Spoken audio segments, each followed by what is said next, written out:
This video is sponsored by Surfshark. Stay tuned to find out more.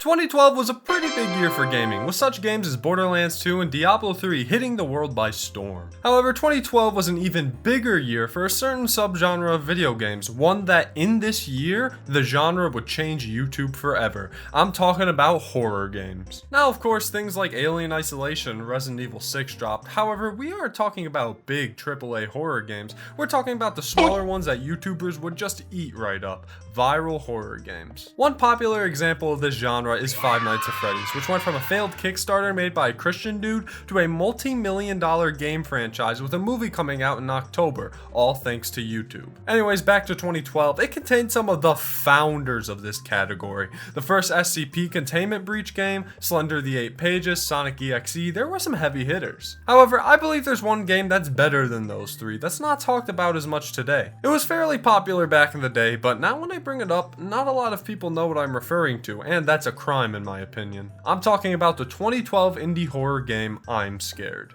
Because nothing is scarier than some white dude trapping you in his meat tunnels. Now, what exactly is I'm Scared? So I'm Scared is a pixelated first-person horror game that originally released in 2012, made by Ivan Zanotti, also known as My Madness Works. He's made a bunch of other games that you should definitely check out if you have the time. Anyways, I'm Scared isn't an average indie horror game because it includes one of my favorite gimmicks in horror gaming, fourth wall breaking. Now, I've talked about fourth wall breaking a lot on this channel. Check out either my Cowboy or Irisu Syndrome video to see me go a bit more in depth, but it's basically when a game will interact or acknowledge the real world in some way. Even though I really like fourth wall breaks in horror games, I really dislike when a game has to lean on them entirely for scares or shock factor. In my opinion, they should be used to enhance the scares in gameplay and still have a reason to be there. A horror game where you play as a kid being stalked in the woods shouldn't have a random pop-up on the screen saying your full name and address. I could say with 100% honesty, I feel like I'm Scared is one of, if not the best horror games to use fourth wall breaks. While some games might use fourth wall breaks to add to the story a bit or catch the player off guard with a scare,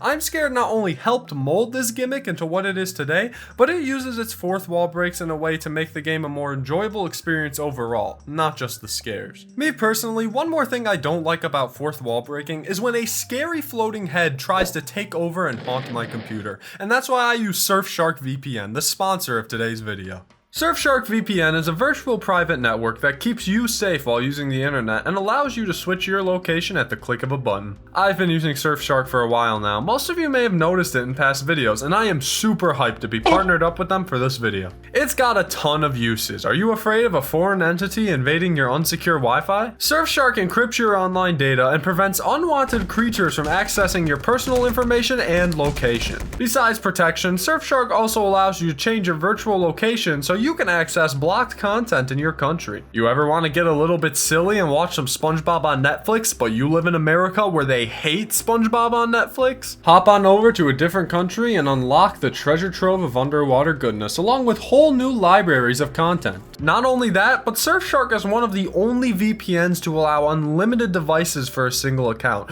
That is a lot of SpongeBob you could be watching right now. You can use the promo code TOADBUP for a whole 3 free months added onto your plan, and you've got a 30-day money-back guarantee, so there's no risk in giving it a try. The link is in the description, so go and check it out for both great security and a great opportunity to support my wacky content. Now, back to the video. If you haven't played I'm Scared yet, I highly recommend you pause this video and go check it out first. Enough babble out of my mouth though. Let's talk about one of the greatest meta horror games of all time. The game opens up with an option screen. You could choose your language and your preferred footstep sounds, which I recommend 2012. You get a small warning before anything starts, basically laying out that this game will indeed try to deceive and mess with you, and that includes your computer. After acknowledging this, you get an apology for something that's about to go down. That's probably not good. You're then thrown into a tutorial level. The controls are pretty simple. You can move and sprint, interact with objects using E, and that's about it. The tutorial shows you how aspects of the game will typically work. You could pick up a key, open a gate, and pick up a flower. Unfortunately, after picking up the flower, it gets a little bit scary. Going back to the beginning earns you a game freeze courtesy of this little character right here, and you're finally sent to the main menu. I'll talk about it here, but the music in this game is great. The title screen theme is only 4 notes, yet it conveys the emotions of this game perfectly. It's this depressing, somber, repetitive tone, preparing you for the game and the story to come. The rest of the soundtrack matches their respective scenes perfectly too. During chase scenes, the music becomes high-pitched and eerie. During darker scenes, it becomes a lower tone with no real melody. It's great. Also, oh my god, that final song during the credits is fantastic. I'm already getting ahead of myself though. Anyways, back to the menu, you could finally begin the game. Also, keep this room with the piano in mind for later. You wake up in this bedroom with the only exit being a door that says, well, exit. If you actually try to exit, the game tells you that you need a pulsating heart to open it. I thought my pulse was a little slower than usual today. This game incorporates a lot of puzzle and exploration elements. For example, to leave this room, you can't just use the key you find under the table. You have to open the dresser, which opens a passageway into another hallway. It's not too present yet, but there will be a lot of thinking outside the box and checking previous areas for new changes. Entering the new hallway leads you to a corridor of rooms, most of which are locked at the moment. The small key from earlier can be used to open a library, which actually contains another key. Locksmiths must fucking love this game. The key that you find in the library opens up a room with these weird meat walls. The room contains a pulsating heart at the end of the hallway, so you can finally go back to the starting room and open the exit. This is where the fourth wall breaking elements begin, as after a jump scare from the entity that you saw from the beginning, it blue screens your computer. Unfortunately, the developer didn't account for me to mess with my audio levels, so it in fact did not trick me. This is where another crucial part of the game presents itself, as the blue screen informs you to press M to open the game folder. Throughout the game, various files will appear in this game folder, helping you advance and navigate through parts of the game. The first things that appear is a blank image that says hello and a text file which is titled attention. There is a way to turn an entity into data. They have a life of their own, and it is difficult to distinguish them from normal computer files. In our actions of every day, while we sit at the computer, this byte entity observes us and studies our every move in fear. The game is simple. Following the arrows is the key. If you get caught, you lose. The sound will predict its arrival. It is Whiteface. This text file is important because once you open the game again, it asks to say their name. The only thing that'll work here is Whiteface. Trust me, I tried other things. After this, you're dropped into a parking garage of some sorts where you have to play a very horrifying game of tag. Run around the garage stepping on all of the arrows on the ground, all while Whiteface, the entity from before, chases you.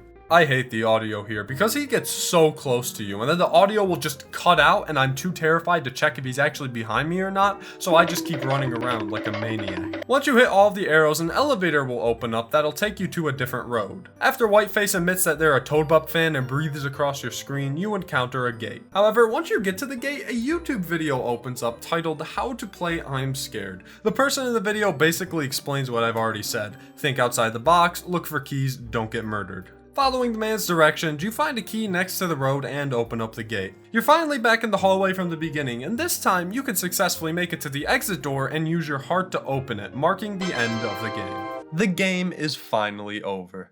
Ignore the rest of the runtime of this video. As you probably knew, this was only the beginning, as after closing the game, it opens right back up and shows you stuck in a cage while Whiteface laughs at you. I have to use footage from somewhere else for this because my OBS just couldn't load fast enough to capture it before it crashed again. Thanks, OBS. New files are added to the folder, a picture of Whiteface and a text file called I'm Sorry, which holds an apology and some advice for the player. I'm not going to let you go. I shouldn't have told you to go on. Follow my instructions. Don't let the game's appearance deceive you from now on. If things change, it arrives. Take some time and try to escape. After I got stuck on this weird ass platform that apparently has a 50-50 chance of appearing, I was able to move on to the next location. This place is a house, and a very overly lit one at that. I mean, I'd rather have too much light than no light at this point. You may notice that the doors have numbers on them, and around the house you'll find corresponding keys. For instance, you find key number 1, door number 1. It's super simple. After grabbing key number 8, which comes after 1 for some reason, the lights get turned off and Whiteface is lurking outside the window. I was indeed terrified. The keys eventually lead you outside, where after scaring Whiteface away, you pick up a key and it goes back to being overly lit. A quick warning to those who aren't comfortable with the topics shown on screen right now. Skip to this timestamp if you want to skip any more mentions of this. When you enter door number 7, you're transported to a dark room where Whiteface is standing next to a chair and a Goku attached to the ceiling. It's revealed that this is their room and that they're cold and dark there. They can look at you though as they get closer and closer, asking if you're scared. Then you get sent back to the house in some random bloody area. After a few more keys, including one that turned the house into meat, you find yourself back in Whiteface's room, where you're told it's pointless to fight back and that it's all over. You approach the chair and the Goku hanging from the ceiling, and you interact with it, to where Whiteface tells you that they're yours forever and the game ends. At least that's where the original version ended, because in 2016, a new update for IMSCARED got released that basically tripled the content of the entire game. Now, this is much better. Do you want to know why? Because you finally get to shoot someone! After this ending, a new file is created in the game's folder, simply titled 0. It's alive. It's real. It's changing again, like the last time. What form will it take? It's just a phantom of deception. Opening the game again has you going through the game like normal, but once you get to the part where Whiteface asks for a name, you answer with her, as hinted at in the end screen of the game. This new chapter, subtitled Bury Her, takes place in the house from the menu. I told you you need to remember this place for later. Also, there's a sign that reads please be quiet, and as you know, I can't follow basic instructions. I would advise that you don't run around and make noise though, because then this happens. Exploring this new house, it's shown pretty early on that you're no longer dealing with the same Whiteface. Instead, you're dealing with what appears to be a different form called her. Enter a strange amount of doors where you eventually find a painting of her on the wall. Interacting with it activates a hidden button. After exploring for a bit and a quick arm jump scare, you could find a key by the piano which opens the door on the left side of the hallway. You're led into a green room with a balcony outside where her awaits for you to approach her. I'm a brave little guy though, nothing scares me.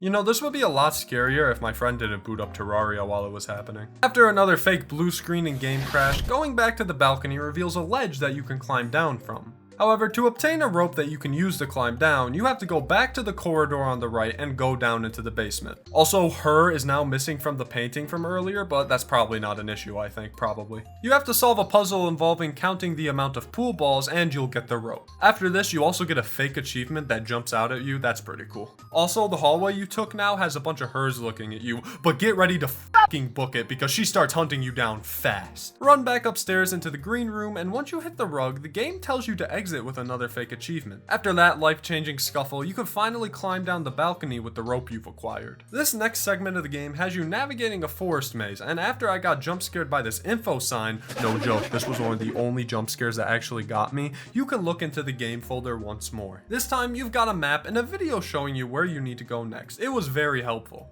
Until you realize that you got absolutely tricked and fooled and deceived and bamboozled. Not cool, I'm Scared Steam Edition. The real map reveals a different hidden passageway where you can find a key for the gate. To actually get through the gate, however, you need to delete the lock file that's in your game folder. I don't know why, but I think that's a really cool part of the game. Anyways, after getting past that first gate, you need to type a pin number into a second gate to actually move on. This is where the forest maze comes into play, as to get the number you need to navigate through the maze, find 4 mirror shards, and look through the mirror that you assembled. Sometimes gates will get in your way, but you can interact with these weird ass corpse thingies to turn into ghoul mode and pass right through them. After you find all 4 shards in the maze and put them together, the mirror reveals a phrase. This is where that map file comes back into play, as at the bottom of the file, there's a bunch of random phrases corresponding to numbers. Find the right number, type it into the gate, and you're good to go.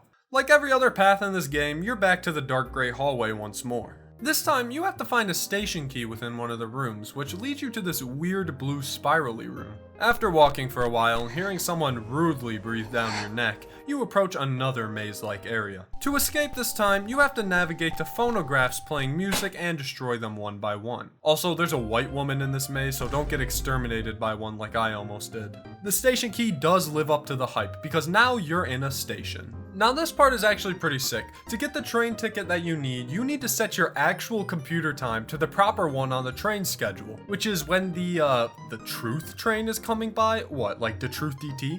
Anyways, once you set your PC to 12 AM, you can print out a ticket for the train. Also, don't mess with this Tempest Fugit file because it just doesn't change the time properly. Maybe I'm just dumb and I used it wrong, but I don't know. Once you finally enter the train, you're informed that you are reaching the end. At the end of the train, there's text saying that there's a new file for you to read, but to do it quick. I swear on my life I was fast enough, but the file was just nowhere to be found, and the buttons on either side of the train do absolutely nothing. Also, I swear that bed didn't have a lump before. After running around doing nothing and the bed lump growing even more, the train eventually just stops, as her is seen off in the distance. Approaching her crashes the game once more, and now you're brought into a cemetery, where the final scene will play out. The signs indicate that you could shoot with left click and that 6 will do. Approaching the actual cemetery in the open grave, her monologues about how we made her question herself and that we now need to kill her in front of her birthplace. She pops out of the grave screaming, and we finally get a gun. It's about time.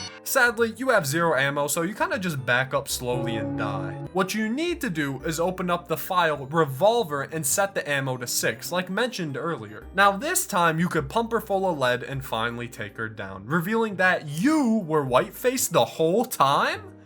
Excuse me, what? Anyways, credits time, and that was the real end of the game. The credits finally scroll, and why is that text right there grayed out? There's a completely different ending here. This is an indie horror game. Of course there's more than one ending. What are you, dumb? After a new menu featuring the chair and Goku instead of the usual house, you're thrown back into the beginning of the game. This time, when asked to put in a name for Whiteface, you need to respond with Ivan Zanotti, the name of the game's creator. You figure this out by reading the new text file titled Layer, where it's revealed that the grayed out text in the credits was actually a hint. This part of the game, what I consider to be the beginning to the true ending, takes place in a grocery store, where another text file is given to you, appropriately titled To-Do List. This reality will never collide with the other one, but the events of one alters the twin, and vice versa. Have you already tried resetting? See what's on the other side. This place is filled with the same products everywhere. Isn't it fun? After that little tidbit at the top, you're given a list of things you have to do, as well as a tip to shut down the PC if it doesn't work. Now, I won't lie, this part of the game is a little bit annoying, because as you go through the to-do list, you're required to reset the game to go outside of the store, as said in the text file. This, however, can get kinda tedious as you have to get the letter from the freezer, slide it under the door, reset the game, put the letter in the mailbox, reset the game, get the office key and grab the box cutter, put the box cutter in the trash, boot up the computer, it fails, reset the game, cut the wires to the power, reset the game. You noticing a pattern here? Once you get all of your tasks done, it leads to a folder being created with a bunch of numbered text files and one text file titled Instructions. A YouTube link is given to you which contains a bunch of random numbers. Match them up to the right text files which all contain a single letter, and you get the phrase, "Take me to the door." Reset the game one last time, piss off everyone who's seeing a Steam notification of you closing and opening the game, and go back to the place where Whiteface asks for his name. Typing in "Take me to the door" leads you to the actual final part of the game, this boiler room area. For this part, you have to find 3 valves to activate the door. The first one is in this fan area where after finding the valve at the end of the hallway, you peek through one of the fans. Turns out this was a horrible idea as now you are stuck staring at Whiteface. After a little white woman jump scare, you're free to go. The next valve wheel is in this weird conveyor belt maze similar to a Pokemon game. Don't approach these floating Whiteface pictures though, cause then they hit you with a blue screen, break the game, and then just pin everything on you. You have to hit the 2 buttons within the maze which get you the valve and get you out of there. The final valve is at the end of this little path, featuring little chunks of all the levels you've encountered so far. You can't sprint during this part though, so you have to keep moving or else Whiteface is going to melt your insides. Once you finally have all 3 valves, you can put them in and activate the door. Oh, and by the way, if you don't have every single achievement done, you can't go through this door. Now, this happened to me the first time I ever played this game, so I had to go back and get all of them, but thankfully, this time I knew what I had to do. And when I say achievements, I don't mean Steam achievements, I mean in-game achievements, so every playthrough, you gotta get them again. I mean, they're pretty simple to get though. Look through this little hole twice, hang with a dead guy, print out some tickets, pretty standard stuff. Once you get all the achievements done, you can enter the room. The final room once again has the chair and the Goku, and walking to the edge of the room, you've got 2 choices here. You can either pick up the flower on the ground and give it to Whiteface, which will reset the entire game and make you redo it again, or you can go through the exit. I'm toxic though, so I don't want to pick up the flower for Whiteface. This immediately proved to be a horrible mistake as they get pissed off at you, blowing in your ear, getting a bit scary, and eventually just charging at you and crashing the game. This is probably the loudest segment in the game. Oh my god, it was loud. Rebooting the game a few times just leads to the same results, except a few of them crashed so fast that my OBS once again couldn't pick it up. Anyways, after a few scares and a few crashes, Whiteface eventually gives up, and there's nothing but a heart left in the room. Checking the game folder leaves you with one last text file, simply titled Heart. I suppose you're satisfied. I'm scared. I'm scared to the point that I cannot hide my heart anymore. Destroy this file, move it, change its name. The game will end, and so will my curse. Leave me here. I beg you. I want to stay here with you, just a little more. Just a little more. But I do know. Farewell. Once you delete this file, everything instantly changes in the game to full color. You're free to roam the entire map now, completely colored and lightened up, and I'm Scared finally comes to an end. What if I told you there was more? Okay, I'm only half joking. While that was the true end of the current I'm Scared game, pressing a key on this road right here leads you to a link for the 2022 beta test of a new I'm Scared version. Unfortunately, this one just wasn't working properly for me, so I sadly cannot trick you guys with a third fake out ending. And that is the honest to God ending of I'm Scared. No more trickery, I swear. This is a fairly short experience, only a couple hours to beat the whole thing if you know what you're doing. And while it isn't the greatest horror game to ever exist, this is definitely up there as one of my favorites. The art style is great. I am a sucker for 3D pixel art that's done like this. It's just really neat to look at. Another part they did great was the story. Even though the story is kind of confusing, I never actually felt confused at any points. And to make a story that's confusing me yet easy to follow, that takes talent. The game can also be kind of scary at times. The atmosphere and vibe of the game is very somber and creepy. And yes, there are jump scares, but they didn't really bother me in this game that much. And of course, the fourth wall breaking elements are done great. It could have done without as much game crashing or having to close the game as much, but I never really got mad about it at any point, just a little bit annoyed. Also, like I said in the beginning, I like when fourth wall breaking elements have a reason to be in the game. And this game balances the scares and gameplay perfectly. I really have nothing negative to say here. If I had to nitpick a bit, maybe a little less crashing and less jump scares, but that's really it. I can't wait to see more work from Ivan in the future, and also how this game will turn out with a new version apparently on the horizon. Although I will admit that I wasn't really a fan of the fake blue screens. I feel like it was a cheap way to get a scare out of the player. I mean, come on, everybody saw it.